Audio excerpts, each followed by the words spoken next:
I'm gonna serve exactly what you are. Cut!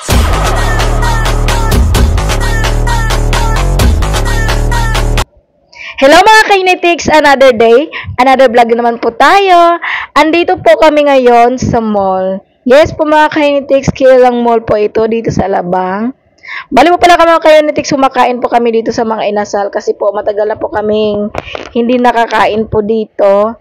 And nag-order po pala ako mga Kinetics ng pork barbecue. Ayan po yung madalas kong kinakain dito sa mga inasal. And sa partner ko naman po chicken. Tapos po, nag-order na rin po kami ng halo-halo. So, mamaya pa po i-serve.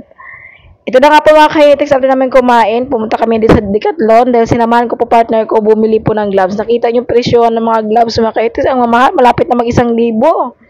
Bali po pala mga Kinetics, itong partner ko, cyclista po siya.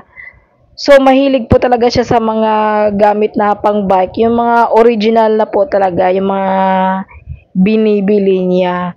So, ako kasi mga Kinetics, hindi po ako fan ng mga original. Sa akin, mumurahin lang yung mga gamit ko mga Kinetics. Madalas, pinibili ko mga gamit mga Kinetics is online. Yes, so sa mga Kinetics, sa online po talaga ako bumili ng mga gamit. Dahil po doon, nakakamura ako and maganda naman po siya tingnan. Depende lang po yan mga Kinetics sa ating paggamit po mga Kinetics. So, hindi talaga ako pa ng mga mamahaling mga gamit mga Kinetics.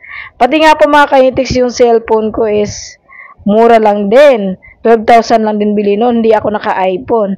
So, dito na po tayo mga Kinetics. Fast forward po tayo. After namin dun mga Kinetics, nag-grocery na rin po kami. And mga Kinetics po pala, yesterday, kahapon lang po, nakapag-grocery na ako ng mga ulam namin. So, ito pong ginagrocery namin mga Kinetics. Ito yung mga kulang pa mga Kinetics na mga hindi pa namin naibili. So, ngayon, kinokompleto na po namin. So, ayan po mga Kinetics. Nag-grocery po kami syempre, every sahod lang, every cut-off, ayan, tsaka na kami nag-grocery. Bala pala kayo ng tics, binila na rin po ako ng partner ko ng bag. Nagagalit pa ako dyan, kasi bakit niya ako binilhan. Gusto kasi bumili mga Kinetics sa TikTok shop, dahil nag-TikTok affiliate ako. Gusto kasi mga Kinetics, para yung commission, papasok sa account ko. So, ayun na nga po mga Kinetics. Ayan. Paalis na rin po kami niyan mga Kinetics dahil gusto na po naming magpahinga. Abang-abang po kayo sa vlog namin sa susunod.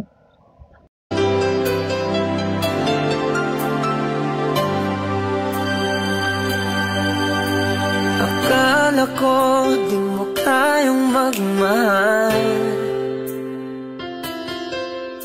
sa tulad kong di mo dati iniibig.